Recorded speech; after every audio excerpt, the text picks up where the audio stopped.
Je veux vous dire que nous avons encore notre destin entre nos mains. Grâce à l'une des couvertures vaccinales les plus fortes au monde, grâce aux gestes barrières, grâce au pass sanitaire. 2 hélicoptères survolent le détroit suite à l'appel d'un pêcheur. Au fur et à mesure des patrouilles, plusieurs corps sont retrouvés, des femmes, une petite fille. Au moins 27 migrants sont morts en tentant la traversée. Je suis choqué, révolté et profondément attristé par les pertes de ces vies en mer. Je dis à nos partenaires de l'autre côté de la Manche, le temps est venu d'avancer, de travailler ensemble et de tout faire pour briser ces réseaux meurtriers. Je pense qu'il n'est pas sur ce sujet suffisamment impliqué. Il y a de mon point de vue, un devoir de mobilisation du Royaume-Uni dans cette affaire et il faut pouvoir les convaincre de cela. Et ces trafiquants, ils jouent de nos frontières. Ils jouent malheureusement nos différences de législation. Ils jouent parfois un peu aussi de notre manque de coopération dans ce domaine pour lutter contre les passeurs. J'ai aucune sympathie pour les passeurs, mais enfin là on parle du moyen, on ne parle pas des raisons pour lesquelles des gens risquent leur vie sur la Manche ou en Méditerranée. Et c'est aussi l'attractivité de la Grande-Bretagne qui est en cause, notamment de son marché du travail, puisque chacun sait qu'il y a 1 million, plus d'1 million, 1,2 million, on dit, d'immigrés clandestins en Grande-Bretagne, et que le patronat anglais utilise cette main-d'œuvre. Et la Manche, à ce train-là, va devenir un cimetière comme la Méditerranée l'est déjà. Je rappelle que 30 000 personnes ont péri ou ont disparu en mer Méditerranée depuis le début des années 2000 en tentant cette traversée. C'est déjà un cimetière.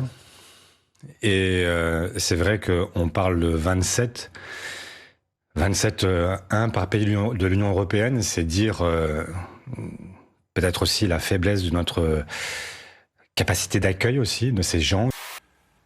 La Manche, effectivement, ne doit pas être un cimetière. Nous avons une réflexion commune à mener.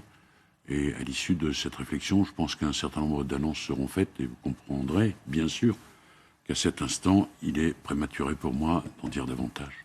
Nous allons, d'une part, maintenir évidemment cette présence maximale, demander une mobilisation supplémentaire des Britanniques, car je rappelle qu'à cet égard, nous tenons en quelque sorte la frontière pour les Britanniques.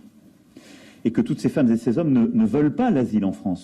De toute façon, on ne renverra pas tous ces gens-là. Mais arrêtons, ça veut dire quoi, Monsieur Coquerel? Que ferait Jean-Luc Mélenchon, élu président de la République, il ouvre les frontières, il accueille tous les réfugiés qui arrivent? Il faut arrêter d'utiliser politiquement des limites. On accueille de manière digne ces gens. Je ne vous annoncerai ni confinement, ni couvre-feu, ni fermeture anticipée des commerces, ni limitation des déplacements. Ce qui m'a frappée, c'est effectivement une similitude dans les récits, par exemple. C'est des choses qui arrivent quand elle nous les raconte, en fait, de manière très soudaine. Désormais, le rappel vaccinal sera ouvert à compter de ce samedi à tous les adultes âgés donc de 18 ans et plus, dès 5 mois après leur dernière injection. À un moment, ça dérape. Et ça dérape très rapidement, très brusquement. Donc, c'est frappant, en fait. Ces femmes ne se connaissent pas, ne se sont jamais rencontrées. Et elles nous racontent des choses qui sont vraiment très similaires.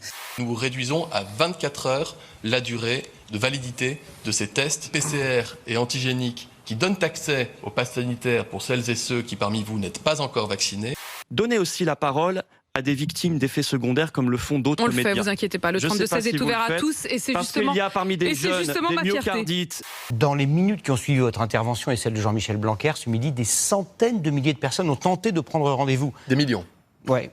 Des personnes actuellement qui développent des Creutzfeldt-Jakob et d'autres maladies, il faut aussi les entendre. Florian Philippot, je vous ai donné la parole. Je souhaite maintenant que ça se termine.